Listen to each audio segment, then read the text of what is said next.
Hello everyone, welcome back. आज हम लोग बात करने वाले हैं फेजर्स के बारे में एंड वील आल्सो अंडरस्टैंड कि ये रिजल्टेंट फेजर कैलकुलेट कैसे किया जाता है। तो सबसे पहला समझ लेते हैं कि ये फेजर होता क्या है। तो एसी सर्किट्स में कई बार हमको करंट का रिलेशन दिया रहेगा as I equal to let us से pi sine of omega T plus 30। अब इसमें हमें पता है कि ये वाला जो पार्ट है वो उसका एम्पलीट्यूड है और ये वाला जो पार्ट है वो उसका इनिशियल फेज है, राइट। अब इसको आप पोलर फॉर्म में कैसे लिख सकते हैं? तो this current can be written as I is equal to, ये जो एम्पलीट्यूड है इसको हमको कन्वर्ट करना पड़ता है आरएमएस वैल्यू पे। ये मैक्सिमम वैल्यू है, तो आरएमएस वैल्यू निकालने का फॉर्मूला क्या है? तो RMS value is maximum value divided by √2। तो ये जो फाई है इसको हम लिख देंगे फाई बाय √2 और एंगल में हम यहाँ पे लिख देंगे 30। तो ये हो गया पोलर फॉर्म में। अगर ऐसे ही हमें और भी करंट्स दिए रहेंगे जिनको हमें ऐड करना रहेगा तो हम उनको क्या कर सकते हैं? कैल्शियम में पुट करके ऐड कर सकते हैं। एक एग्जाम्पल ले लेते हैं और उससे समझने का कोशिश करते हैं इसको। तो यहाँ पे आप देखिए आपको क्या दिया हुआ है, I1 is equal to 20 sine of omega t, I2 is equal to 30 sin of omega t minus pi by 4 and I3 is 40 cos of omega t plus pi by 6। तो इनको हम लोग अभी पोलर में कन्वर्ट कर लेते हैं। तो ये यहाँ पे एम्पलीट्यूड कितना दिया है, इसका मैक्सिमम वैल्यू दिया है 20, तो ये हो जाएगा 20 बाय √2 और एंगल यहाँ पे इनिशियल फेज कुछ भी नहीं दिया है, मतलब ये कितना होगा 0। दूसरा यहाँ पे एम्पलीट्यूड है 30, तो ये हो जाएगा 30 बाय √2 और यहाँ पे एंगल है पाई बाय 4 मतलब 45। अब माइनस साइन है तो हम इसको माइनस साइन के साथ लिखेंगे -45। अब तीसरा वाला आप डायरेक्टली कन्वर्ट मत कीजिए अभी पोलर फॉर्म में, ध्यान से समझिए कि ये दोनों साइनसॉइडल वेव है और ये क्या है, कोसाइन वेव है। तो हमको इसको भी साइन में कन्वर्ट करना पड़ेगा।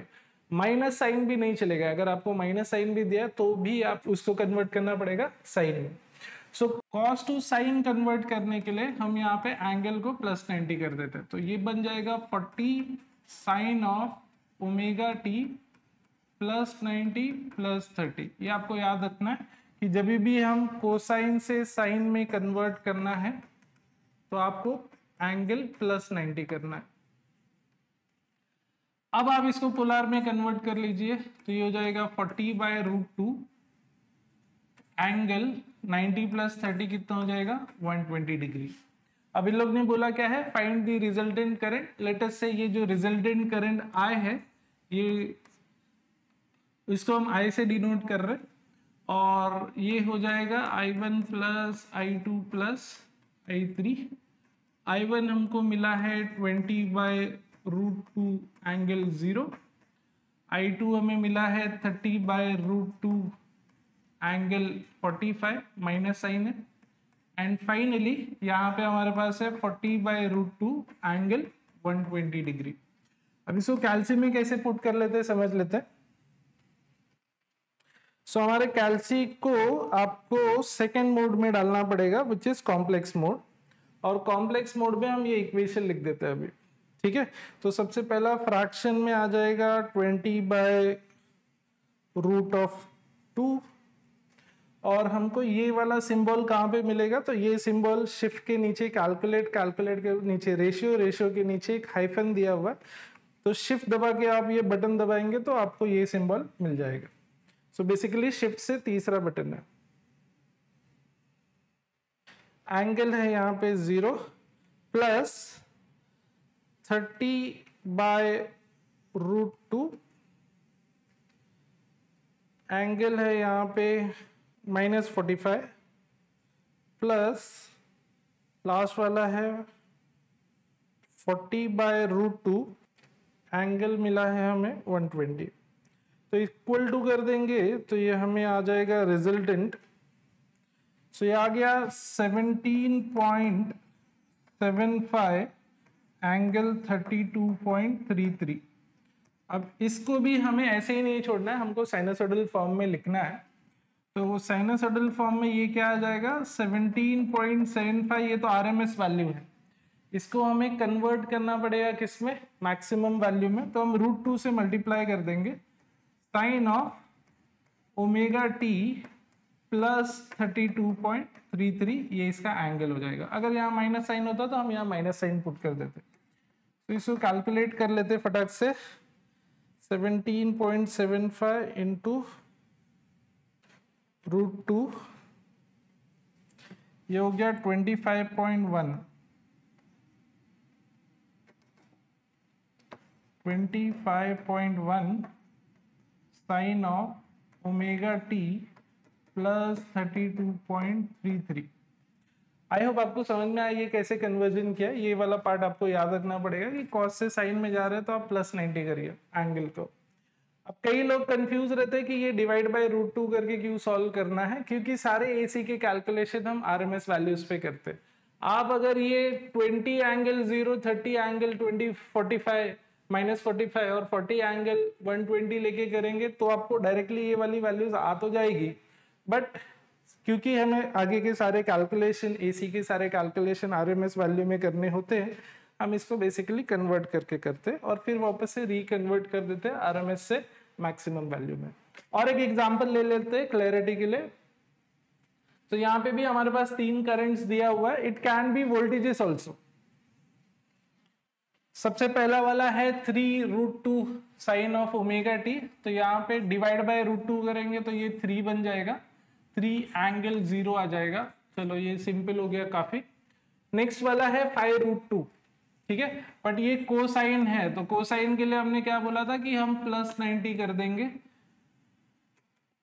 ताकि ये कोसाइन से साइन में कन्वर्ट हो जाए। तो sine of omega T plus 90 करोगे तो ये हो जाएगा 135 डिग्री। और यही पोलर में क्या हो जाएगा, 5√2 बाय √2 कैंसिल होके √2 बचा 5, एंगल इज 135।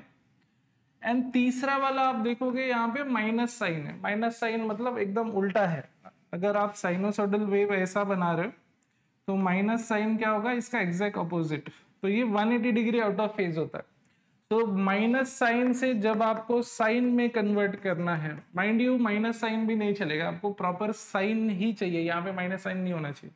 तो आप क्या करो, प्लस 180 डिग्री कर दो, ठीक है। माइनस कोसाइन हो या माइनस साइन हो, आप उसको कॉस या साइन में कन्वर्ट करने के लिए आप प्लस 180 डिग्री कर लेने का। तो यहाँ पे ये बन जाएगा 6√2 माइनस साइन से plus sine omega T -75 plus 180 is 105। और ये पोलर में बन जाएगा 6√2 बाय √2 विल बी 6 एंगल 105। तो अब रिजल्टेंट करंट जो है उसको हम कैलकुलेट कर लेते हैं, I1 plus I2 plus I3 करके। I1 हमारे पास है 3 angle 0, 5 angle 135 I2, I3 6 angle 105। चलो इसको भी कैल्सी में पुट कर लेते। वंस अगेन कॉम्प्लेक्स मोड में ही ये हो पाएगा। 3 एंगल 0, 5 एंगल 135 एंड 6 एंगल 105। तो ये रिजल्टेंट आ गया यहाँ पे 9.56 एंगल 102.615। अब इसको साइड में कन्वर्ट करना पड़ेगा, इक्वेशन फॉर्म में लिखना पड़ेगा। तो it will be 9.56 √2 sine of omega T plus 102.615।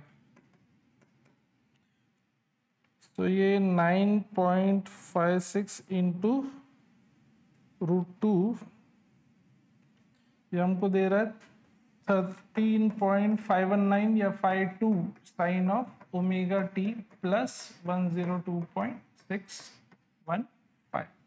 So I hope आपको समझ में आ गया कि रिजल्टेंट कैसे कैलकुलेट करते हैं फेजर्स का।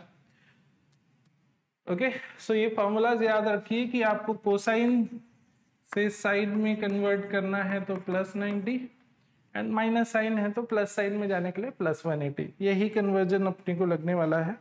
अगर माइनस कॉस है तो प्लस कॉस करने के लिए प्लस 180 और फिर वापस से प्लस 90 कर दोगे तो ये आ जाएगा किसमें, साइन में।